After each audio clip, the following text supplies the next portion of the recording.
नमस्कार, आपू देखना चाह न्यूज 31 उत्तराखंड में चुरू ऋतु बसंत खबरों की शुरुआत करनू पहाड़ बुलेटिन दगा।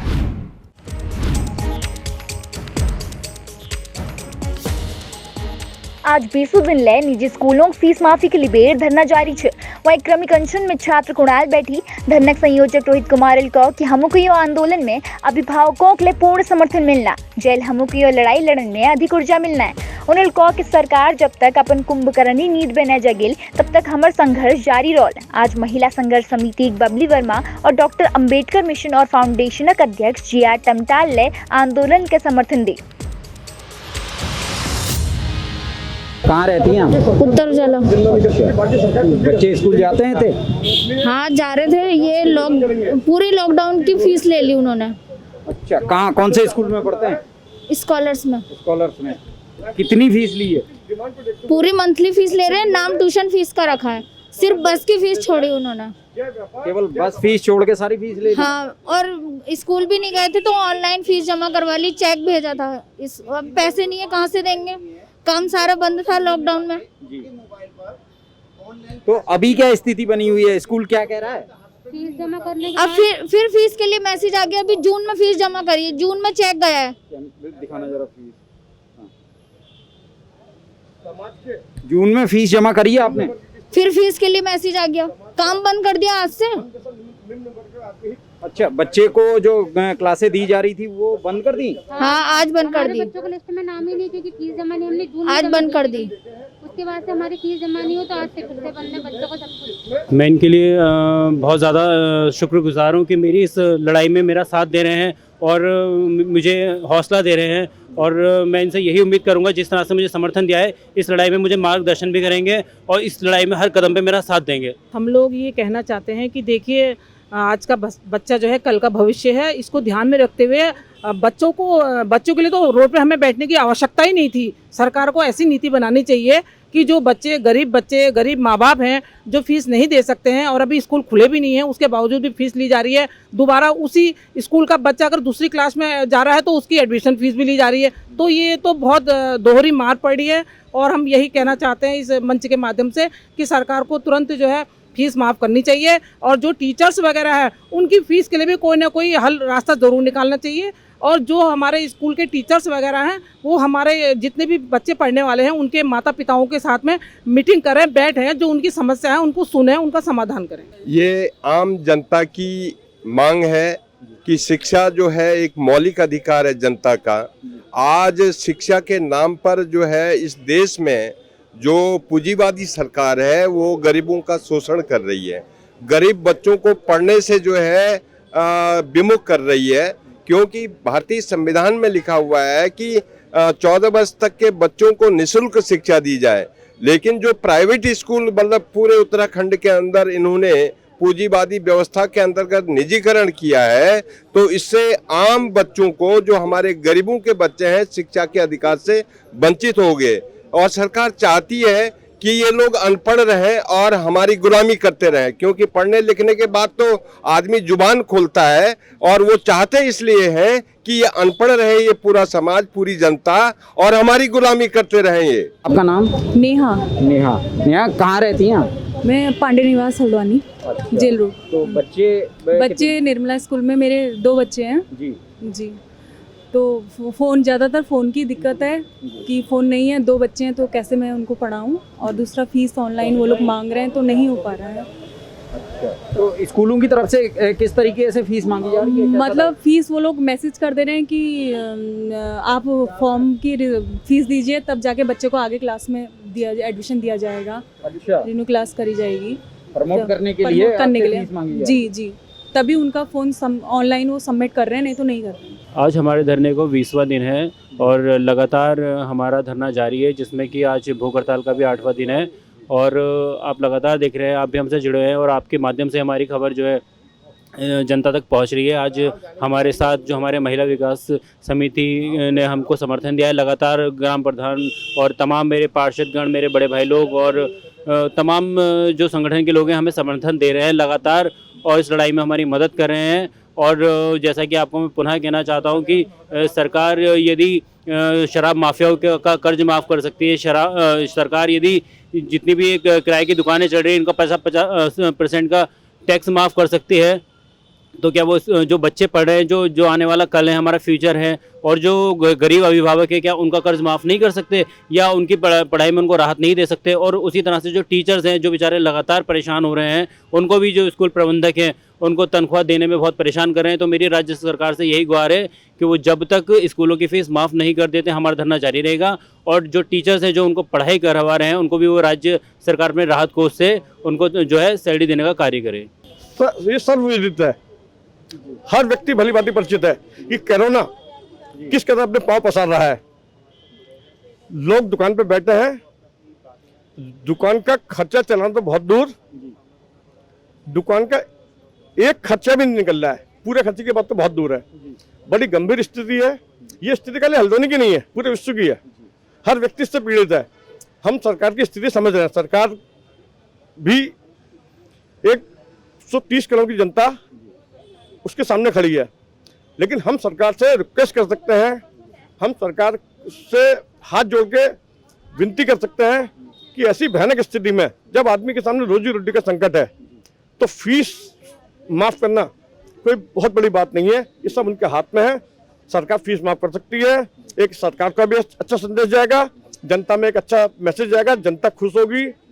ये उनके लिए भी एक बड़ा भारी प्लस पॉइंट है। तो मैं तो सरकार से यही कहूँगा, एक अच्छी डिमांड है, इसे अच्छे तौर पे ले। ये राजनीतिक मामला नहीं है, ये सामाजिक मामला है। और समाज के इस मामले में देखते हुए व्यापार मंडल का कर्तव्य है कि समाज के हर काम में वो हमेशा बढ़ चढ़ के भाग लेता रहा है, लेता रहेगा।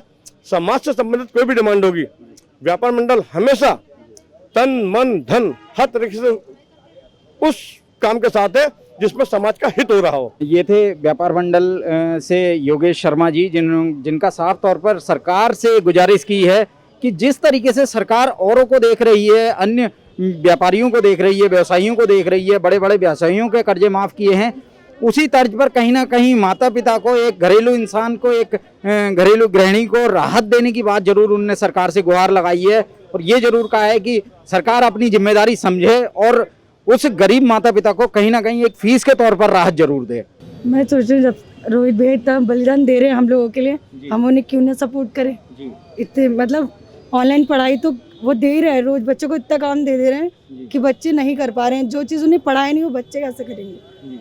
तो किस तरीके की ऑनलाइन पढ़ाई हो पा रही है? क्या बच्चे पढ़ रहे हैं इसमें? कुछ नहीं पढ़ रहे हैं बच्चे, और ट्यूशन भी भेज रहे हैं, ट्यूशन की फीस भी है, और तभी भी बच्चे तो नहीं पढ़ रहे हैं फिलहाल। अच्छा, स्कूलों की तरफ से क्या आ रहा है फीस के लिए? क्या कुछ कह रहे हैं? हाँ, फीस ऑनलाइन जमा करो, फीस बोल रहे हैं मैडम लोग, सब बोल रहे हैं सर।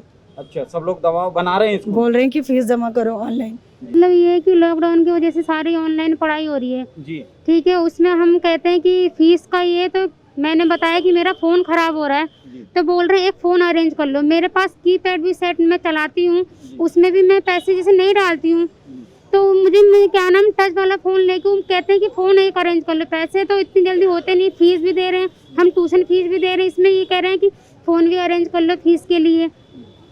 तो ये क्या नाम सबसे बड़ी समस्या है कि एक तो क्या नाम जैसे फीस जमा करनी पड़ती है, और दूसरी बात ये नेट का फ़ोन का खर्चा बहुत है।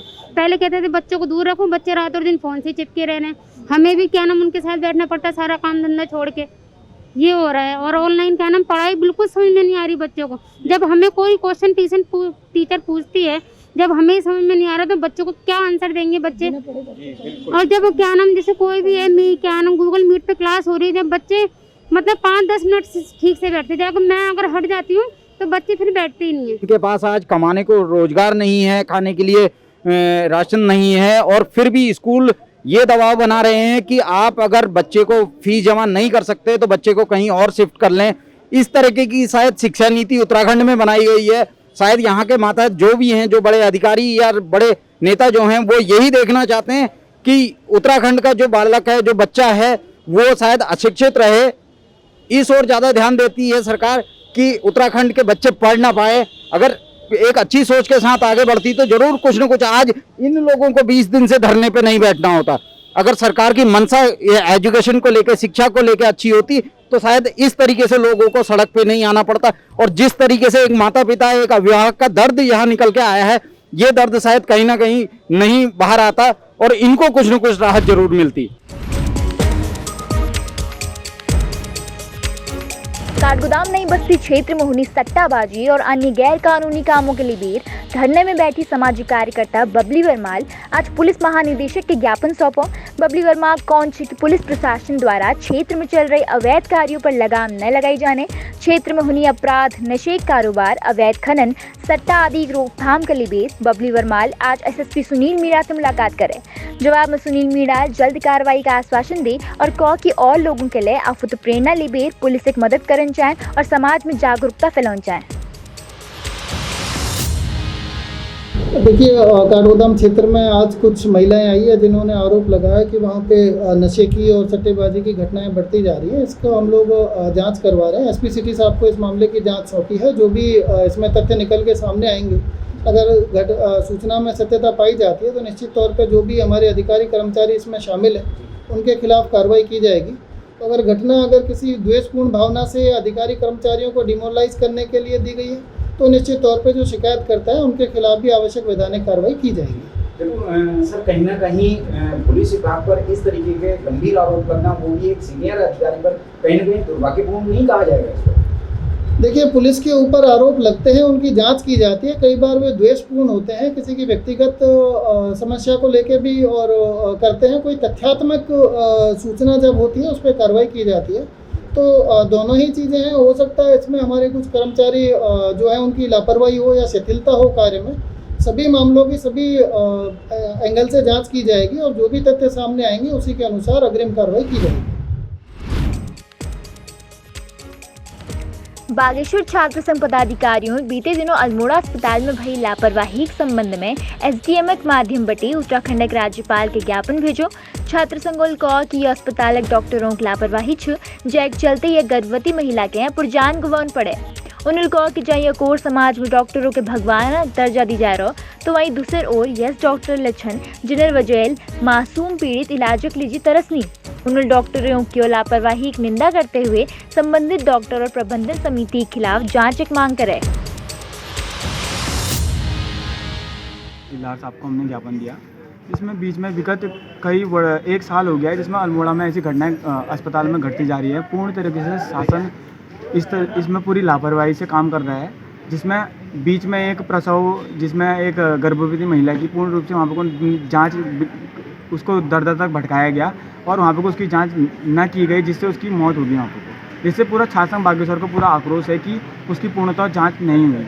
हम सरकार से अपील करते हैं कि इसमें पूर्ण रूप से निष्पक्ष जांच हो और आगे भी ऐसा फैसला हो कि जिससे और जिसमें ये हुआ है, जो मामला अभी घटित हुआ है, इसमें पूर्ण रूप से उसको सज़ा दी जाए और ऐसा मामला आगे को ना हो। इसमें बागेश्वर छात्र संघ ने यह अपील की है, तहसीलदार के महोदय के माध्यम से ज्ञापन में भेजा गया है कि जो ये हमारी जो वो है इसमें पूरी तरह से जांच हो। आज प्रदेश सरकार ने प्रदेश सरकार के उसमें देख रहे हैं हम लोग कि प्रदेश सरकार से जब से प्रदेश सरकार आई है तब से हम लोग देख रहे हैं कि कहीं ना कहीं स्वास्थ्य विभाग कहीं ना कहीं ऐसी घटनाएं रोज़ घट रही है। ये प्रदेश में स्वास्थ्य के मामले को देखा जाए तो हर जिलों में प्रत्येक दिन घटनाएं घटती जा रही है। इससे पहले कुछ दिनों पहले चमोली में भी ऐसी कुछ हादसा हुआ था और हमारे बागेश्वर में अल्ट्रासाउंड की कोई सुविधा नहीं है और अल्ट्रासाउंड के लिए लोग दर दर भटक रहे हैं। वहीं अल्मोड़ा में परसों पिछले दिनों में वहाँ महिला को भटका दिया गया था कि कभी ऊपर भेजा जाए कभी नीचे, तो उतने में उनकी जान चली गई। और कहीं ना कहीं डॉक्टर कोरोना जैसी महामारी में हम लोग सोच रहे हैं कि डॉक्टर हमारी बहुत हेल्प कर रहे हैं, पर अल्मोड़ा जो हॉस्पिटल जहाँ परसों बीच में महिला की डेथ हुई है, वहाँ वहाँ के डॉक्टरों ने उन्होंने हाथ खड़े कर दिए।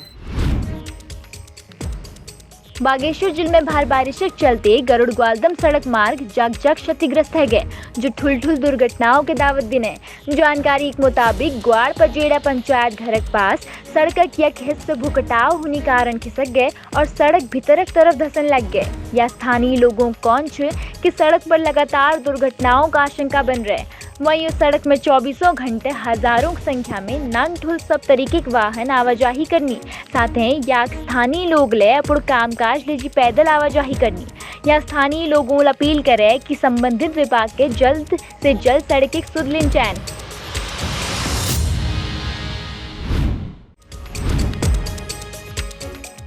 आज जमरानी कॉलोनी दम्बाडूंगा में नेता प्रतिपक्ष डॉक्टर इंदिरा हृदय और सुमित हृदय योग प्रयासों बटी जरूरतमंदों के राशन किट वितरित करेगा।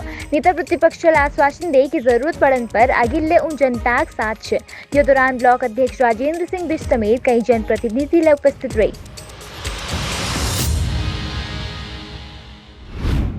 पहाड़ बुलेटिन देखना लीजिए, आप लोग बनी रहिए न्यूज़ 31 उत्तराखंड दगाड़। नमस्कार।